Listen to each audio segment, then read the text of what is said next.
السلام کا اسوہ انور حضور کی سیرت طیبہ خصائل حمیدہ ہماری زندگی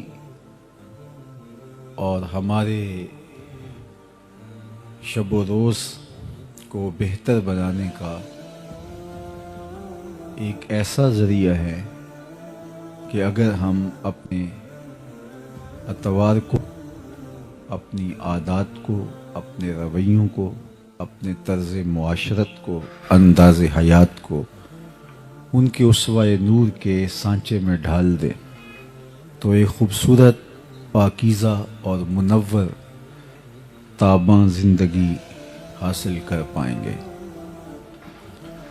اسوہ کا لفظ، سیرت کا لفظ یا خصائل یہ مترادفات ہیں اور ہم معنی ہیں۔ اللہ کے محبوب علیہ السلام کی سیرت اور اسوہ انور کو سمجھنے کے لیے آقا کریم کے قریب ترین لوگوں سے اگر ہم سوال کریں تو وہ حضور کی سیرت کے جلی عنوان ہمارے سامنے رکھتے ہیں۔ ام المومنین حضرت سیدہ عائشہ رضی اللہ تعالی عنہا سے جب حضور کی سیرت کے بارے میں، اخلاق کریمانہ کے بارے میں سوال ہوا تو انہوں نے برجستہ کہا، کان خلقہ القرآن، اے پوچھنے والے ان کی سیرت دیکھنی ہے تو قرآن کھول کے بیٹھ جاؤ۔ قرآن مجید نے جن احکام کو بجا لانے کا حکم دیا ہے آپ حضور کو ان کے ساتھ کھڑا ہوا دیکھو گے، اور جن امور سے منع کیا ہے آپ دیکھو گے کہ اس زون میں حضور آپ کو نظر نہیں آئیں گے۔ حضرت ام المومنین سیدہ خدیجۃ الکبریٰ رضی اللہ تعالی عنہا جو حضور علیہ السلام کی وہ زوجہ محترمہ ہیں کہ جنہوں نے حضور کے کردار سے متاثر ہو کر ہی حضور سے نکاح کیا تھا۔ جب میسرہ غلام نے آ کر کے بتایا سفر شام میں حضور کے کردار کی کہانی ان کے سامنے رکھی تو انہوں نے حضور علیہ السلام کو پیغام نکاح بھیج دیا۔ اب آقا کریم علیہ السلام کے ساتھ ان کی رفاقت کا ایک طویل عرصہ گزرا۔ تقریباً نکاح کے 15 سال بعد حضور علیہ السلام کے قلب اطہر پر نزول وحی جب ہوئی تو قرآن تو وہ ہے کہ اگر پہاڑوں پہ بھی اترے تو وہ بھی ریزہ ریزہ ہو جائیں۔ یہ تو حضور علیہ السلام کا قلب انور تھا جو اس کو سہار گیا، لیکن اس کا ایک احساس تھا۔ تو آقا کریم گھر پلٹے پہلی وحی کے نزول کے بعد، اور آپ کو ایسے تھا جیسے سردی لگ رہی ہو، تو کہا زملونی، مجھے چادر اوڑھا دو۔ تو ام المومنین سیدہ خدیجۃ الکبریٰ رضی اللہ تعالی عنہا نے حضور کے کندھوں پہ چادر ڈال دی، اور آقا کریم نے فرمایا مجھے اندیشہ جاں ہے، تو فرمایا کہ آپ کا رب آپ کو کبھی بھی ضائع نہیں ہونے دے گا۔ کیوں؟ اس کی وجہ بیان فرمائی اور برجستہ بیان فرمائی۔ بخاری میں ہے، باقی کتب حدیث میں ہے، اہل سیر نے اس پر تفصیل سے لکھا۔ 5 یا 6 کلمات انہوں نے ارشاد کیے۔ کلا واللہ ما یخزیک اللہ ابدا، سب سے پہلے تو انہوں نے حضور کو تسلی دیتے ہوئے کہا کہ ایسا ہرگز نہیں، آپ کا رب آپ کو کبھی بھی ضائع نہیں ہونے دے گا۔ کیوں؟ انک لتصل الرحم، آپ صلہ رحمی کرتے ہیں، رشتہ داروں کے ساتھ سلوک اچھا کرتے ہیں۔ تو جو رشتہ داروں کے ساتھ سلوک اچھا کرتا ہے تو یہ پہلا امتحان ہے کسی شخص کا۔ اچھی معاشرت کی تشکیل جب ہوتی ہے تو اس کا پہلا دائرہ رشتہ دار ہوتے ہیں، اور اگر یہاں کوئی کامیاب ہو گیا تو دوسرے دائرے میں، تیسرے دائرے میں، چوتھے دائرے میں بھی آپ اس کو کامیابی کے زینے چڑھتا ہوا محسوس کریں گے، کیونکہ رشتہ دار ایک تو اتنی جلدی کسی کو مانتے نہیں ہیں، اور دوسرا رشتے دار اس رشتے داری کی وجہ سے بات کرتے ہوئے بھی دیر نہیں لگاتے اور ایک دم اچھال کے بھی رکھ دیتے ہیں۔ یہ تو کوئی ہوں گے کہ جو اس بات کا خیال رکھیں، لیکن عمومی طور پہ رشتے داروں کے رویے بہت تلخ ہوتے ہیں اور بہت کھردرا انداز ہوتا ہے۔ ہمارے ہاں یہ جو شریکہ برادری کا تصور ہے، تو حالانکہ شریک تو شرکت سے نکلا ہے، لیکن بہرحال یہ کسی اور مفہوم میں اپنا راستہ بنا گیا اور عمومی طور پہ رشتہ داروں کے رویے ناہموار اور غیر مناسب ہوتے ہیں، اور انسان کو بھی غصہ زیادہ آتا ہے کہ یہ تو میرے اپنے ہیں، انہوں نے میرے ساتھ یہ سلوک کیوں کیا، تو تلخی بھی زیادہ بڑھتی ہے۔ تو اب ہی تو بندے کا امتحان ہوتا ہے کہ اس تلخی کو قابو پا سکتا ہے کہ نہیں، اس رد عمل کو اس کی عملی تنفیذ کرتا ہے یا اس کو وہیں روک لیتا ہے۔ تو یہ بندے کا سخت امتحان ہوتا ہے اور اللہ بندوں سے امتحان لیتا ہے، اور یہ سب سے پہلا دائرہ ہے انسان کے ارد گرد معاشرت کا دائرہ۔ اس لیے میرے اور آپ کے آقا و مولا نے فرمایا کہ جو یہ چاہے کہ اس کی عمر میں برکت ہو اور رزق میں اضافہ ہو، وہ رشتہ داروں کے ساتھ سلوک اچھا کرے۔ اگر کوئی شخص اپنے رشتہ داروں کے ساتھ رویہ اچھا رکھتا ہے تو اس کی عمر میں بھی برکت ہوتی ہے اور رزق میں بھی اضافہ ہوتا ہے۔ امتحان بھی بہت بڑا ہے، لیکن نتیجہ بھی دنیا اور آخرت میں اللہ تعالیٰ اس کو عطا فرماتا ہے۔ اب رشتہ داروں کے تلخ رویوں کے باوصف ان کے ساتھ اچھا سلوک، یہ کسی شخص کا پہلا امتحان ہے جب وہ معاشرے میں اترنے لگتا ہے، چونکہ اس کا پہلا دائرہ ہی یہی ہوتا ہے۔ تو ام المومنین نے حضور کا جو نمایاں وصف بیان کیا وہ یہ تھا، اِنَّكَ لَتَصِلُ الرَّحِمَ، آپ صلہ رحمی کرتے ہیں۔ چونکہ بیوی سے بڑھ کر کون جانتا ہے کہ میرے شوہر کے دل میں رشتہ داروں کے لیے کیا جذبات ہیں، تو یہ بات ام المومنین نے برجستہ حضور علیہ السلام کے لیے کہی۔ اور پھر آپ حضور کی ساری زندگی دیکھ لیں، رشتہ داروں نے جو کچھ کیا، تباً لک ہنالک سائر الیوم لہذا جمعتنا، معاذ اللہ حضور شہادت کی انگلی اٹھا کے واز کرتے تھے، اور جس نے اس پر آوازہ کسا وہ رشتے میں چچا لگتا تھا۔ تو اس کے جواب میں قرآن نے کہا تبت یدا ابی لہب وتب، تیرے دونوں ٹوٹ جائیں، لیکن یہ پہلے جملہ چچا نے کہا تھا۔ راہوں کے اندر گڑے چچا کھودتا تھا، سکی چچی جو تھی وہ جنگل سے لکڑیاں کاٹ کے لاتی کانٹے دار، اور جن راہوں سے حضور نے گزرنا ہوتا ان راہوں میں بچھا دیتی۔ عقبہ بن ابی معیط اپنے گھر کا سارا کوڑا اٹھا کے حضور علیہ السلام کے دروازے کے سامنے پھینک جاتا۔ آقا کریم علیہ السلام کے گلے کے اندر کپڑا ڈال کر کے تاؤ بھی اسی نے دیے تھے۔ حالت سجدہ میں حضور علیہ السلام پر اوجریاں ڈالی گئیں۔ تو یہ کتنا دردناک رویہ تھا، اور یہ سب کچھ کیا تھا رشتہ داروں نے۔ آج اللہ کے محبوب جب مکے میں فاتح بن کے داخل ہوئے تو سب تھر تھر کانپ رہے تھے۔ 10,000 اصحاب حضور کے ہمراہ تھے، انہیں یہ تھا کہ آج تو ہماری گردنیں اڑ جائیں گے۔ آقا کریم نے سب کو جمع کر کے کہا بتاؤ میں تمہارے ساتھ کیا سلوک کروں۔ تو انہوں نے سوچا کہ چلو ہمیں شہر بدر کر دیا جائے لیکن جاں بخشی ہو جائے۔ تو کہا آپ کریم باپ کے کریم بیٹے ہیں، ہم آپ سے خیر کی توقع رکھتے ہیں، اور ان کو یہ تھا کہ چلو جاں بخشی ہو جائے چاہے شہر سے نکال دیں۔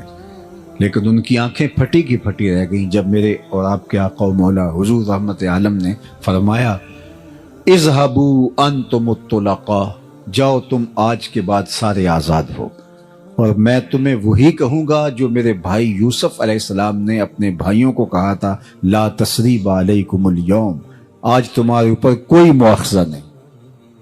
انہوں نے حضرت یوسف علیہ السلام کو تاریک کنویں میں ڈالا، مالک ابن زغر کے ہاتھوں پھوٹی کوڑیوں کے عوض یوسف علیہ السلام کو بیچ ڈالا، اور باپ کے سامنے آ کے مکر کیا کہ انہیں تو بھیڑیا کھا گیا ہے۔ کتنا تلخ رویہ تھا بھائیوں کا اپنے معصوم بھائی کے خلاف، اور انہیں تھا کہ وہ بولی بسری داستان بن گیا ہوگا یوسف، لیکن آج جب وہ ہاتھ میں کشکول لیے جناب یوسف کے سامنے حاضر ہیں تو آپ نے فرمایا کیا تم جانتے ہو کہ تم نے اپنے بھائی یوسف کے ساتھ کیا کیا؟ تو ان کو تو تصور بھی نہیں تھا کہ کہانی تو ان بھائیوں کے درمیان ہے.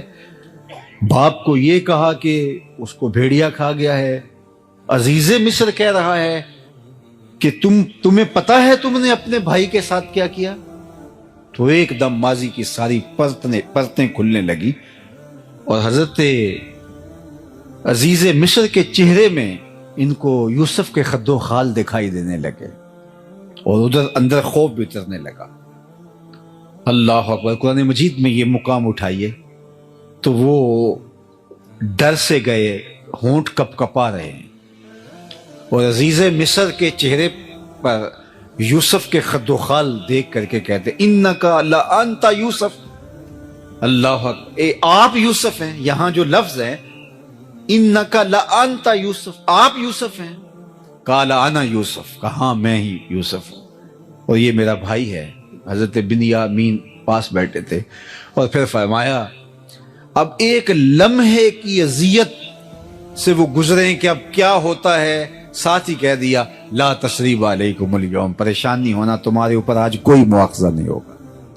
یعنی انہیں اس کرب سے بھی زیادہ دیر نہیں گزرنے دیا کہ جب یہ پہچان گئے کہ عزیز مصر یہ تو وہی یوسف ہے جس کو کنویں میں ڈالا تھا، آج عزیز مصر بن کے ہمارے سامنے.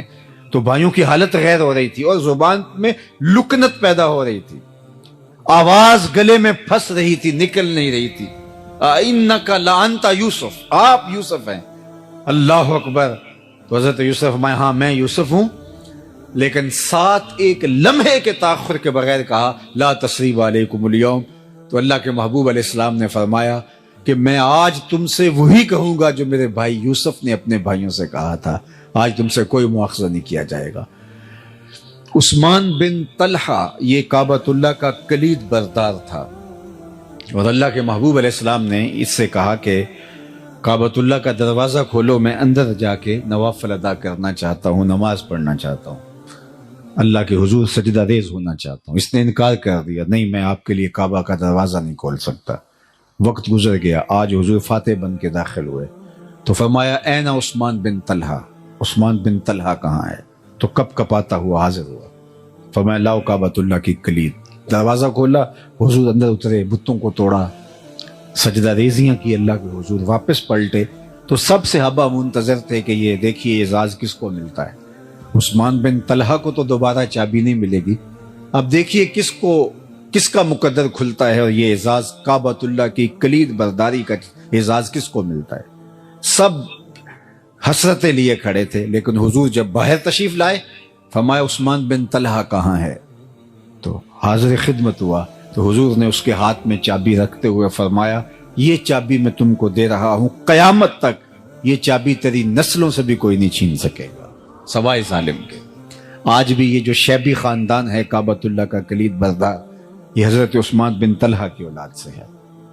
تو جب اس نے حضور کا یہ سلوک دیکھا تو آگے بڑھ کے آقا کریم کے ہاتھ میں بیعت اسلام کر لی. تو یہ سلوک تھا اللہ کے محبوب کا، صلہ رحمی کا یہ عالم تھا، یہ حضور کی سیرت ہے. ہم چھوٹی چھوٹی بات پہ کہتے ہیں اگر تم ایک بات کرو گے تو ہم 10 باتیں کریں گے، ایک قدم پیچھے ہٹو گے تو ہم 10 قدم پیچھے ہٹیں گے. تم اگر پتھر مارو گے، اینٹ مارو گے تو ہم پتھر اٹھا لیں گے. تو یہ تو کوئی بات نہ ہوئی، یہ تو ہم اس سے آگے بڑھ گئے. کہا تم جو کرنا ہے کر لو، ہم اپنے رویے سے نہیں ہٹنے کے، ہم اپنی عادت خیر کو چھوڑنے کے نہیں. ایک بزرگ وضو کر رہے تھے پانی کنارے، تو ایک بچھو تھا جو ایک درخت کی ٹہنی پر پانی کے بہاؤ پہ جا رہا تھا، اور کبھی کوئی تیز جو ہے وہ لہر آتی تو وہ ڈوب جاتا، پھر اپنے آپ کو بڑی ہمت سے اس لکڑی کے ساتھ آ کے وابستہ کرتا. تو ان کے دل میں رحم جاگا تو ہاتھ ڈال کر کے اس کو باہر نکالنے کی کوشش کی، تو اس نے اپنی فطرت کے مطابق ان کے ہاتھ پہ ڈنگ مار دیا. درد ہوا تو ہاتھ جھٹکا اور پھر گر گیا، پھر دوبارہ اس کو نکالنے کے لیے ہاتھ ڈالا تو پھر اس نے ڈنگ لگا دیا. یہ 7 مرتبہ ہوا. تو پاس کھڑے ان کے جو شاگرد تھے انہوں نے کہا حضرت یہ اتنا بد نصیب ہے کہ ہر بار آپ کو ڈنگ مارتا ہے اور آپ پھر بھی مصر ہیں اس کو نکالنے کے لیے، تو فرمایا کہ اس کے پلے ہے یہ، جب وہ اپنی بری خصلت سے باز نہیں آتا، میں اپنی اچھی عادت سے باز کیسے آ جاؤں؟ جس کے پاس جو ہوگا وہ وہی دے گا. الاناء یترشع بما فیہ، عربی کا مقولہ ہے برتن سے وہی ٹپکتا ہے جو برتن کے اندر ہو. اگر آپ کے ساتھ میرے ساتھ کوئی رویہ اچھا نہیں رکھتا، اس کا سلوک اچھا نہیں ہے، تو ہم یہ نہیں کہیں گے کہ اچھا اگر تو 1 قدم بڑھا ہے تو میں 10 قدم اور جو ہے وہ تیرے معاملے میں اتنی ہی برائی میں تیرے ساتھ بڑھ جاؤں گا. یہ تو پھر ہم اس سے آگے بڑھ گئے نا. ہم کہیں گے نہیں، تجھے بھی ایک دن جیت لیں گے محبت کے زور پر. سل من قطعک واعط من حرمک، اللہ کے محبوب نے فرمایا جو تم سے تعلق توڑے تم اس سے تعلق جوڑو، اور جو تمہیں محروم رکھے تم اس کی جھولیاں بھر دو. ہاں تمہارا یہ حق ہے کہ اگر رشتہ دار شر کا منبع و مصدر ہے تو آپ اس سے محتاط ضرور ہو سکتے ہیں، لیکن یہ نہیں ہے کہ وہ مشکل میں پھنس جائے، وہ تکلیف میں ہو، وہ اذیت میں ہو تو آپ اس وقت جو کہیں کہ اب میں اس کا سر کچل کے رکھ دوں. نہیں، بہترین صدقہ وہ ہے جو ناراض رشتہ دار کو دیا جائے جو تمہارا مخالف ہو، چونکہ نفس مانتا ہی نہیں ہے اس صدقے کے لیے. آپ کہیں گے کہ اس نے تو ناک میں دم کر رکھا ہے، اور اگر اس کو بھی کھڑا کر دیا اور یہ بھی اگر جو ہے وہ صاحب ثروت ہو گیا تو یہ تو میرے لیے مشکل کھڑی کر دے گا. تو نہیں، اس کی مدد کرو اگرچہ اس کا رویہ تلخ سے تلخ کیوں نہ ہو. تو پہلا کردار جو ام المومنین نے حضور کا بیان کیا وہ یہ تھا کہ انک لتصل الرحم، آپ کا رب آپ کو کبھی تنہا نہیں چھوڑے گا اور نہ آپ کو بے آبرو ہونے دے گا، اس لیے کہ آپ صلہ رحمی کرتے ہیں. دوسرا وصف حضور کا انہوں نے بیان کیا، وتحمل الکلہ، جس کا کوئی بوجھ نہیں اٹھاتا اس کا بوجھ آپ اٹھاتے ہیں. اپنے بوجھ تو سارے ہی اٹھاتے ہیں، اوروں کے لیے جینا یہ زندگی ہوتی ہے. یہ تو ہم درختوں سے سیکھ سکتے ہیں. درخت اپنی چھاؤں میں کبھی خود نہیں بیٹھے، خود دھوپ میں جلستے ہیں، لیکن جو ان کے دامن میں آئے تو اس کو وہ ٹھنڈک فراہم کرتے ہیں. درختوں نے آج تک اپنا پھل خود نہیں کھایا، لوگوں کو دان کرتے ہیں. اوروں کے لیے جینا یہ زندگی ہے. دریاؤں نے اپنا پانی کبھی خود نہیں پیا، یہ اوروں کو سیراب کرتے ہیں. بادل خود اپنا پانی جو ہے وہ نوش جان نہیں کرتے، وہ اوروں کو دان کرتے ہیں. اوروں کے لیے جینا، اوروں کے لیے زندگی گزارنا، یہ زندگی کا حسن ہوتا ہے. وَتَحْمِلُ الْكَلَّ، آپ کا وصف نمایاں یہ ہے کہ آپ جس کا کوئی بوجھ اٹھانے والا نہیں اس کا آپ بوجھ اٹھاتے ہیں. تیسرا وصف حضور کا بیان کیا، وَتَقْسِبُ الْمَعْدُومِ، جس کا کوئی کمائی کرنے والا نہیں آپ اس کے لیے کام کرتے ہیں، اس کے لیے مزدوری کرتے ہیں، کام کرتے ہیں، اس کے لیے تجارت کرتے ہیں. اللہ اکبر، یہ حضور کا وصف نمایاں ہے. اللہ اکبر، کہ لوگوں کے لیے حضور علیہ الصلوۃ والسلام کمائی کریں. تجارت کی ہے حضور نے، کس لیے؟ دوسروں کے کام آنے کے لیے. میں اور آپ سویر سے لے کر شام تک اور شام سے لے کر سویر تک اپنے آپ کے بارے میں سوچتے ہیں. علماء نے لکھا، یہ اچھی طرح مجھے اور آپ کو ذہن نشین ہونا چاہیے اور یہ زندگی کا ماٹو بنا لیں. ہم رزق کمانے کی 3 نیتیں ہیں. ان نیتوں کے استحضار کے ساتھ رزق حلال کمانا عین عبادت. سب سے پہلی نیت جس کے لیے ہمیں رزق کمانا چاہیے وہ تجارت ہے، مزدوری ہے، کھیتی باڑی ہے، وہ ملازمت ہے یا کوئی اور عمل. ہم رزق اس لیے کمائیں کہ اپنے آپ کو سوال کی ذلت سے بچائیں، چونکہ ہماری ضرورتیں ہمارے ساتھ جڑی ہیں. اس بدن کو 2-3 وقت کھانا چاہیے، گرمی اور سردی کے لیے لباس چاہیے، سر ڈھانپنے کے لیے چھت چاہیے، گھر چاہیے، بیمار پڑ جائیں تو دوائی چاہیے. یہ ہماری ضرورتیں ہیں. تو اگر ہم خود نہیں کمائیں گے تو ہمیں ان ضرورتوں کو پورا کرنے کے لیے کسی کے آگے ہاتھ پھیلانا پڑے گا. تو اس لیے رزق کمایا جاتا ہے کہ اپنے آپ کو سوال کی ذلت سے بچایا جائے. یہ پہلا مقصد ہے جو ہمیں ملحوظ ہونا چاہیے. دوسرا مقصد رزق کمانے کا اپنے زیر کفالت لوگوں کی ضرورتوں کی تکمیل. وہ بوڑھے ماں باپ ہیں، وہ اولاد ہے، بیوی ہے، یا آپ کے بہن بھائی آپ کے زیر کفالت ہیں، تو ان کی ضرورت، ان کی خوراک کی ضرورت، ان کی طبی ضرورت، ان کی تعلیم کی ضرورت اور ان کی دیگر ضرورتوں کی تکمیل. تو یہ دوسرا مقصد ہے رزق کمانے کے لیے. اس کے لیے پردیس کاٹا جاتا ہے، اس کے لیے دن رات ایک کیا جاتا ہے تاکہ میرے بچوں، میرے ماں باپ، میرے اعزاء و اقربا جو میرے زیر کفالت ہے ان کی ضرورت میرے ذمے ہے، تو میں آپ دکھ سہ لوں گا لیکن ان کی ضرورت کو پورا کروں گا۔ یہ دوسرا مقصد ہے رزق کمانے کا۔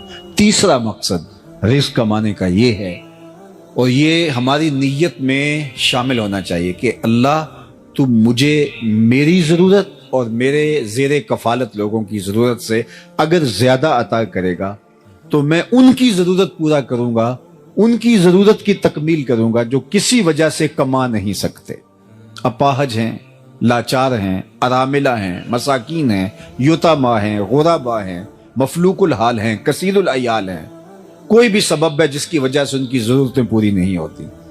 تو اللہ میں اس لیے رزق کما رہا ہوں کہ اگر تو میری اور میرے زیر کفالت لوگوں کی ضرورت سے تو مجھے زیادہ دے تو میں ان کی ضرورتوں کو پورا کروں گا۔ یہ تین نیتوں کے ساتھ اگر ہم رزق حلال کمائیں تو وہ عین دین ہے۔ اگر چوتھی نیت جڑ گئی کہ میں معاشرے میں نمایاں ہو جاؤں گا، اپنے رشتہ داروں میں تفاخر کر سکوں گا، تو پھر بھی بے برکتی اتر آئے گی۔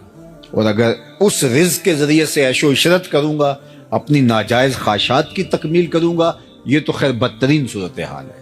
صرف تفاخر کروں میں باقی رشتہ داروں کے اندر بھی، میاں میں تم سے امیر ہوتا ہوں، اور میں ان پر تفوق کا اظہار کر سکوں، یہ بھی نیت میں کہیں چھپا ہوا، تو وہ رزق آپ کو بے چین کر دے گا، سکون نہیں آنے دے گا، اور وہ رزق جو ہے وہ پھر دنیا کا مال بن کے رہ جائے گا جو تمہارے لیے بہت کڑے اور سخت حساب کا ذریعہ ہوگا۔ تو صرف تین نیتیں ہمارے ساتھ جڑی ہونی چاہیے۔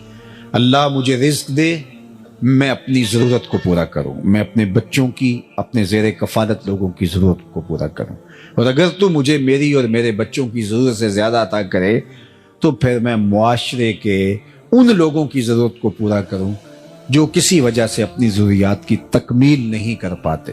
یہ ہیں تین نیتیں۔ ان نیتوں کے ساتھ جو تاجر اپنے ٹھیے پہ بیٹھ کے مزدوری کرتا ہے تو بظاہر وہ کوئی یہاں ممبر پہ بیٹھ کے واز نہیں کر رہا، لیکن کیا کہا؟ التاجر الصدوق الامین مع النبیین یوم القیامہ، وہ سچا تاجر قیامت کے دن پیغمبروں کے ساتھ اٹھایا جائے گا۔ کتنی بڑی بات، چونکہ اس کی نیت میں فرق نہیں ہے، اس کی نیت صرف یہ تین چیزیں ہیں، اور اگر اس کی نیت پھیل گئی، آگے بڑھ گئی اور وہ شر کے زمرے میں آتی ہو تو پھر سب کچھ برباد ہو گیا۔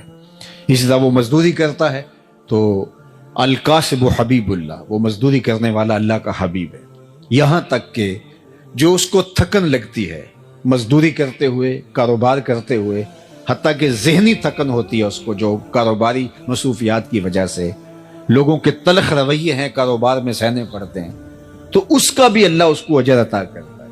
بلکہ اگر کاشتکار ہے تو اس کی فصل سے جو چڑیاں چگ کے لے جاتی ہیں، اللہ اس کو بھی اس کے نامہ اعمال میں صدقے کے ثواب کی صورت میں لکھتا ہے، اس لیے کہ اس کی نیت کا خلوص جو ہے اس کو کہاں سے کہاں لے جاتا ہے۔ تو یہ تین نیتیں میرے ساتھ اور آپ کے ساتھ جڑی رہنی چاہیے۔ میں مختلف اداروں میں بھی جانا ہوتا ہے، یونیورسٹیز میں بھی، کالجز میں بھی، تو وہاں بچے ڈاکٹر بن رہے ہیں، انجینئر بن رہے ہیں، تو ان کو کہتا ہوں کہ یہ ابھی سے اپنی نیت میں شامل کر لو۔ یہ ٹھیک ہے، بہت سارے لوگ، پردیس میں جاتا ہوں تو وہاں بھی میں دوستوں کو کہتا ہوں ایک ایک خاندان کو اٹھاؤ، دو دو خاندانوں کو اٹھا دو۔ ایک گلی کے اندر 10 سے 15 گھر ہوتے ہیں، تو ان میں سے عموماً متوسط لوگ ہوتے ہیں تو 2 یا 3 گھر غریب ہوتے ہیں، باقی 2-4 گھر امیر ہوتے ہیں، باقی متوسط ہوتے ہیں۔ اگر ہم صرف اپنی گلی کو اپنے ذمے لے لیں کہ ہم اپنی گلی میں کسی کو بھوکا نہیں سونے دیں گے، اس گلی کے غریب لوگ ہمارے ذمے ہیں، ان کے بچوں کی تعلیم ہمارے ذمے ہیں، ان کی شادیاں ہمارے ذمے ہیں، صرف ایک ایک گلی کو اپنے ذمے ہم لے لیں تو ایک اچھا صالح پاکیزہ معاشرہ جو ہے وہ تشکیل پاتا ہے۔ لیکن جب ہم خود غرضی کی زندگی گزاریں گے تو پھر معاشرہ اسی طرح کا ہوگا جس طرح اس وقت پایا جاتا ہے۔ اور ہمارا دین صرف ہمیں سجدے کرنے کی تلقین نہیں کرتا، ہمارا دین ہمیں ہمسایوں کا خیال رکھنے کی تلقین بھی کرتا ہے۔ میرے اور آپ کے آقا و مولا نے فرمایا اس قدر مجھے ہمسایوں کے حقوق کے بارے میں تاکید کی گئی کہ مجھے لگا کہ وہ وراثت میں حقدار نہ ٹھہرا دیا جائے۔ اور ہم نے تو یہ پڑھا ہے کہ اگر ہمسایہ بھوکا سو جائے تو 40 دن نمازیں قبول نہیں ہوتی۔ یہ ہمارا دین ہے. میرے اور آپ کے آقا و مولا نے یہاں تک فرمایا اپنے گوشت کی خوشبو سے غریب ہمسائے کو تکلیف نہ دو، یا تو تھوڑا پانی زیادہ ڈال لو، شوربے کی پیالی ہمسایوں کے گھر بھی بھیج دو.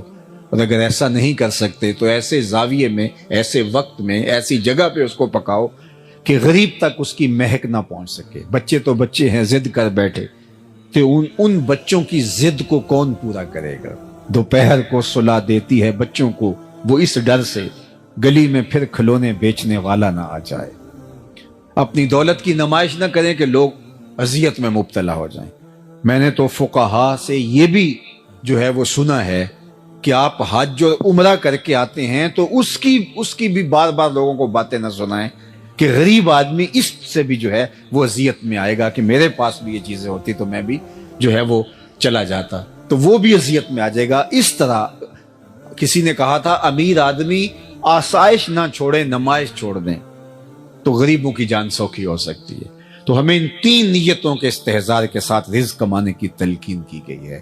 ہم اوروں کے لیے جئیں، اور جب ہم اوروں کے لیے جینا شروع کر دیتے ہیں تو پھر ہماری زندگی کے اندر جو طمانینت آتی ہے اس کو کسی ترازو پہ نہیں تولا جا سکتا. ہم ایسے جینا شروع تو کریں، ہم یہ سمجھیں کہ یہ ہمسائے کے بچے میرے بچے ہیں اور ان کی ضرورت میرے ذمے ہے اور یہ میرے ذمے ہے، اور معاشرہ اس طرح کس طرح صالحیت کے سانچے میں ڈھل جائے گا.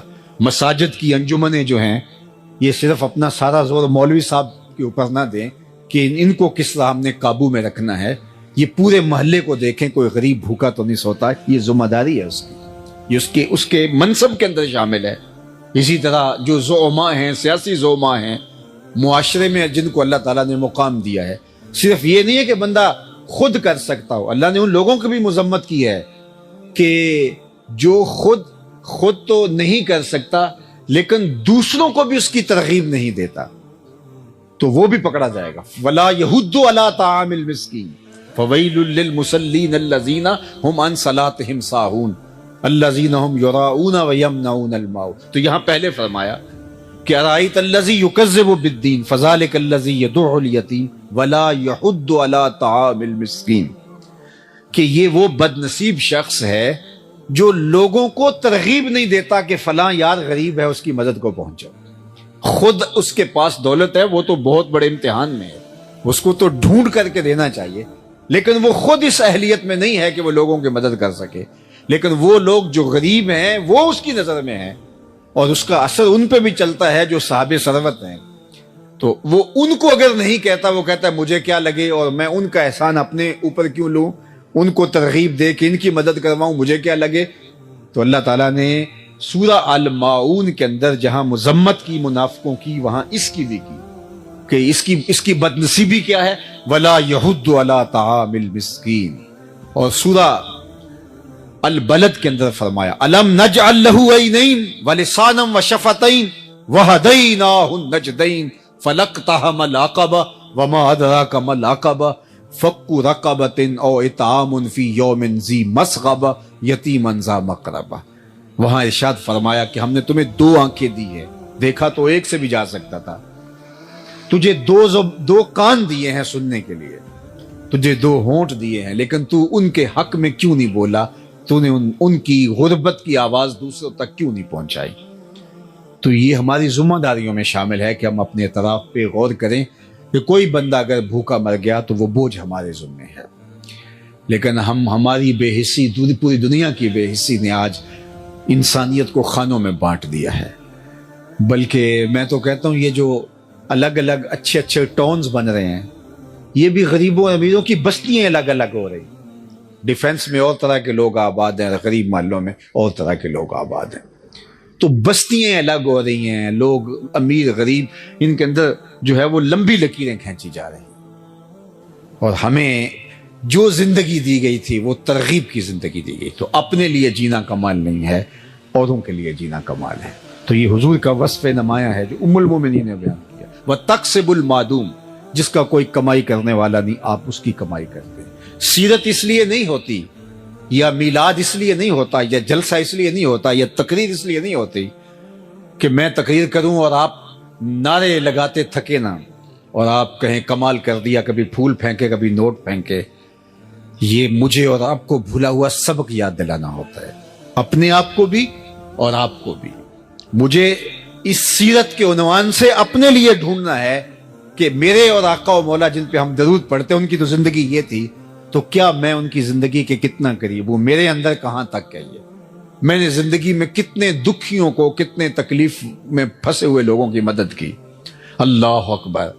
اللہ فرماتا ہے فَكُّ رَقَبَةٍ أَوْ إِطْعَامٌ فِي يَوْمٍ ذِي مَسْغَبَةٍ، کہا یہ مشکل گھاٹی ہے، اور وہ مشکل گھاٹی کیا ہے؟ فَكُّ رَقَبَةٍ، کسی پھنسے ہوئے کی گردن چھڑانا ہے۔ اس وقت تو غلاموں کی گردن چھڑانا یہ سب سے بڑی نیکی تھی اور سب سے مہنگی سخاوت تھی، لیکن اس دور میں جس کی بیٹیاں جوان ہیں اور کوئی رشتہ قبول نہیں کرتا، اس کا رشتہ قبول کر لینا، غریب ہے تو کیا ہوا، اس کا رشتہ قبول کر لینا، اس پھنسے کی گردن چھڑانی ہے، یا اس کی مدد کرنا کہ وہ اپنی بیٹی کو عزت کے ساتھ بیاہ سکے، یہ اس پھنسے کی گردن چھڑانی ہے۔ لیکن اس میں یہ تماشا بھی نہ لگائیں کہ غریبوں کی بیٹیوں کو قطاروں میں بٹھا کے اجتماعی شادیاں کرتے پھریں۔ ایک لمحے کے لیے تصور کریں، حالات تو بدلتے رہتے ہیں، اگر اس قطار میں ہماری بیٹی کو بیٹھنا پڑے تو ہم گوارا کرتے ہیں؟ رات کے اندھیرے میں جا کے ان کے ماں باپ کی خدمت کرو، وہ بیٹی اپنے گھر سے جائے، اپنے گھر سے رخصت ہو، تم یہاں تماشا نہ لگاؤ۔ اور جو ہے وہ کس قدر ان کے چہرے کا بھی دیکھے آپ نے، جب اجتماعی شادیوں سے بچیاں اٹھتی ہیں ان کی غربت کا اشتہار لگ رہا ہوتا ہے، اور جتنے باراتی آئے ہوتے ہیں، رشتہ دار آئے ہوتے ہیں، سب سمجھ رہے ہوتے ہیں کہ جو ہے وہ آج ہی یہاں سے، ذرا تصور تو کیجئے، ہم سمجھ رہے ہیں نیکی کر رہے ہیں، تارا ٹوٹتا سب نے دیکھا، یہ نہ دیکھا ایک نے بھی، کس کی آنکھ سے آنسو ٹپکا، کس کا سہارا چھوٹ گیا۔ کمایا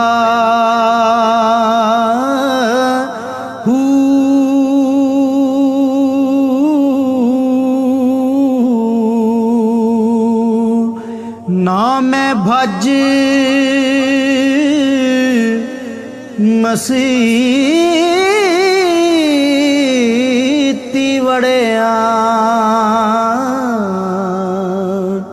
نا تسبا